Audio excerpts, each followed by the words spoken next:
Look at that. That's impressive. Did you guys tighten it up? Nice and tight. Do you have a catchphrase? Hey guys, ChrisFix here. That's how I start every video. That's my catchphrase. I say woo-pow a lot, which is just, horsepower. Not technically a catchphrase. A lot of the end of my videos I say love ya. It's kind of a thing. Kind of big on the whole love vibe. There's two big motives in the world. There's love and there's fear. Fear's when you do something stupid. You get afraid, you panic. But people do amazing things when there's something that they love. So people think that love might be a sissy thing or a girl thing, but it's actually a really powerful, great motive. So just try to share that, share some knowledge. What was your first job? My first job ever was working at Pizza Hut. I was I guess you could call it the cook in the back making all the pizzas. Then I moved up to manager, and then I went to college. When I was in high school, I owned my own lawn care company, so I cut a lot of grass. My first job was actually in construction. I was cleaning up a framing job site, for framing houses, stick framing. Mm-hmm. I was about 14. I graduated to nailing. I remember one time I nailed off the back of a house, like all the sheeting, and I missed on maybe half of them. Call those shiners. I'll never forget, boss' name was Eric, and he took it pretty well, but basically fired me. He needed some more help with nailing stuff down, not just cleaning up, but I repented of it. I was more cautious. I double-checked my work, and I think that's something that's carried on even today, and especially in mechanic stuff, is I was double, triple, quadruple check. If I have any inclination that something's wrong, I just go for it. If you won the $100 million Powerball today, what would 1 year from now look like? Oh man, 1 year from now with 100 million. Well, no, I don't think much would change. Maybe my car lineup would get a little bit more extensive and bigger with like a Pagani and a new Corvette. But not much would change. I really love what I do now, and it's great. I would own a massive warehouse and have a bunch of toys like trophy truck, power boat, all kinds of stuff, like toys. Basically like a fantasy factory, but like off-road stuff. Today, Today. I'd finish Road to SEMA because it's a frickin' riot, garage monkey. They set up this thing and it's just a lot of fun, a lot of really great guys, not a lot of drama. I mean, it's just right where I'd want to be, so I'd keep doing this. As far as when I got back, I'd hire and get my garage finished a little faster maybe. I've been running into some financial squeeze on that, if you will. But I think I'd just keep on keeping on. I'd probably do some investment, try to create some jobs or something, create some business. What made you want to start a YouTube channel? I wanted to help people. The whole point of my YouTube channel is to help people, and it's still my the main objective for me. It's great to be able to teach people how to fix cars, from people who don't know how to do anything, like even change oil, to people who know a lot, and they just want to learn more and more tips and tricks. I started a YouTube channel because we were just videoing us going out wheeling, and we needed somewhere to put it, so we started putting it on YouTube. That's what my first video was, just us out trail riding. As you may notice about me, I'm a redhead. I got really good and angry one time, and I was having a really hard time keeping my mind focused on good things, positive things. You have to direct your thoughts, you know what I mean? Somebody did me wrong, and I just was really having a hard time getting rid of it. And just naturally, unpleasant thoughts were coming to my mind, and I was thinking, I got to do something. So I'm reading all these self-help books and listening to all this audio stuff, trying to get my head sorted out.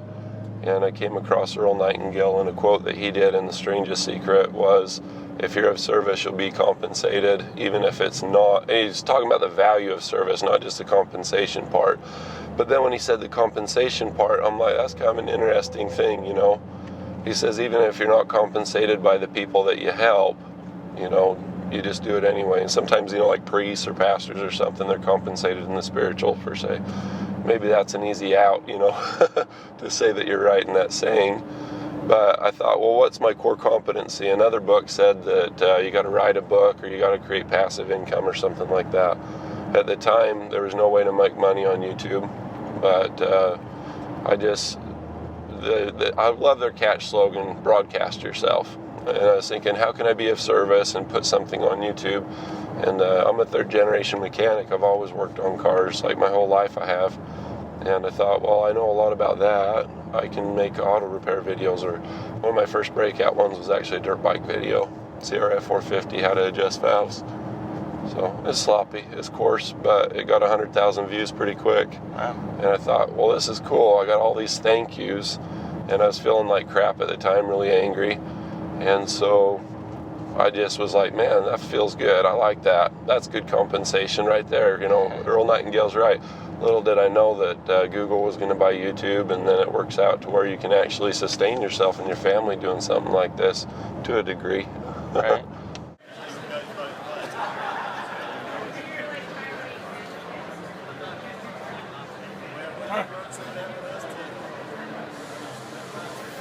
Give us the biggest word that you know. Man, outside of supercalifragilisticexpialidocious. You don't know that one either. Yeah, you don't actually know that word. Damn, might be the biggest word. 3 letters. What do you got? Biggest word? Yeah. Contemporaneous. I don't know. That's good. Is that a real word? I think so. We'll look at it. The people will know. Do you think college is important? I think college is important for certain reasons, and there's also, you know, everybody's forcing college down people's throats. It's not for everybody. There's a lot of great jobs that you don't necessarily need college for. Welding is a perfect example. There's a need for welders, and you don't necessarily need college. I think going and getting associates is important, because education in general is important, but it depends what you're doing in life. I went to college because I wanted to study science, and you need to go to college to do that. So it really depends. But education's always important. You always want to be as smart as you can and learn as much as you can. I mean, it's not for everybody, but I don't think I would be where I am now without it. Life lessons, like I learned a lot of life lessons in college, and I don't feel like I would be here. I did business classes and stuff like that too, which helps with marketing and YouTube channels and stuff like that more than you would think. So I think it's important, as long as you go for something that you want to do and not what you think is going to make you the most money. I am a college graduate. I spent a lot of time there, and I have to say that it's overpriced. You don't get what you pay for, but having somebody to push you out of your comfort zone on a regular basis and try things and accomplish and learn things that you wouldn't normally do is of incredible import. I think it's really a valuable thing that you can do. So I really like college, but as far as like the university that I went to, I did not get my money's worth, I would say. So for whatever that's worth, there's lots of ways to you know, be in a structured learning thing and push you out of your comfort zone. What was your very first YouTube video, even if it wasn't on this channel? My very first YouTube video, it was on this channel, was one of my passions, and it's a fishing video. I like to go out. I started my YouTube channel just to have fun, show my friends and family my adventures going out fishing on at different lakes in the ocean and catching fish. I love fishing, and so that was the first main video that I ever posted. And then the first car video I ever posted was taking my Corvette out for like a charity Toys for Tots run, and just showing that adventure and that fun and excitement. Us trail riding, just me and a bunch of buddies out trail riding. I realized early on that my first channel was called AU Taco because I had a Tacoma, and I realized early on that I needed to make it my business name, so I started a new channel. It is on this channel, and it was Skipping Rock Springtime, something like that. We've had flood irrigation in our backyard. It was on an old orchard plantation kind of thing from the 1950s, and so I had my dog out running through the water, and I was skipping rocks, had my shirt off, and then my elbows were all skinned up. I was just excited and happy to be alive. You know, it's springtime, I'd been longboarding, had a few crashes, and I was just really excited for the warm weather coming on. That was my first video. What do you think will happen to us automotive YouTubers in 20 years as driverless cars take over the world? I don't think driverless cars are going to take over the world just yet. Even in 20 years, I think there's still us. There's still the automotive people who really love cars. And I mean, driverless cars might become more mainstream. A lot of people might have them, you know, we might have them, but there'll always be this stick shift here, you know, shifting into gear and going, you know. So I don't foresee it destroying the automotive industry, just changing it a little bit. Still be driving old cars, I guess. Old trucks will still be wheeling. I don't know if they're gonna make an electric rock bouncer, so I think we're in good shape. That's like outlawing guns. It'll never happen. As for off-roading, I don't think that that'll become autonomous. I think you're okay. As for me, I'm completely sunk because nobody's going to be fixing anything by then. Oh, wait a second. No, I really don't know. I mean, if you were to ask me where I was going to be 20 years ago, 20 years was the time frame, right? Right. There's no way I would have thought that I'd be doing, you know, like a road to SEMA or going to different races or making videos. So I really don't know. I'm kind of excited about it. You know, when I was younger, I used to be afraid of the future.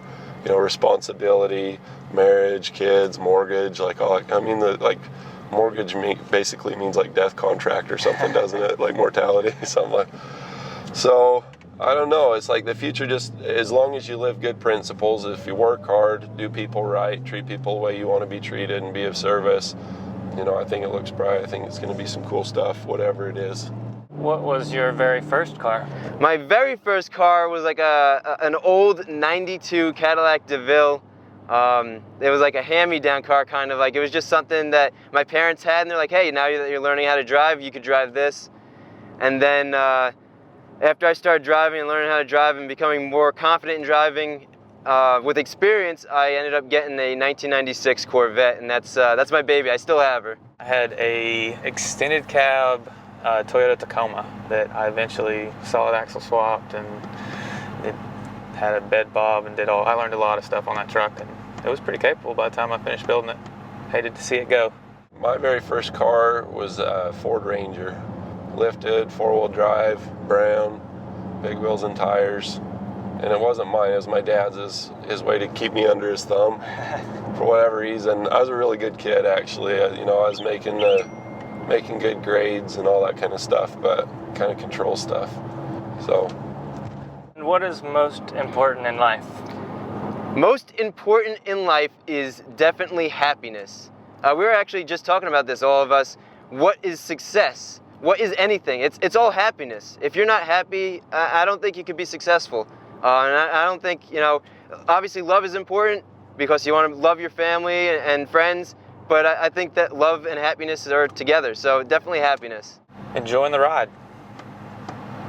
So, I mean, I started out doing construction straight out of college and didn't enjoy that at all, and got more focused on doing what I loved, and now I do that for a living and wouldn't change a thing. Back to love, I think. Let's say we love what we do. You know, you love off-roading. I like teaching, actually. Really like teaching. I like cars. I like fixing things. I like progress, like accomplishment, stuff like that. That's my fuel. That's my drug. And adrenaline.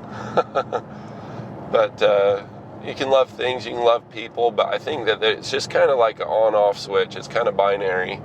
You know what I mean? Between love and fear.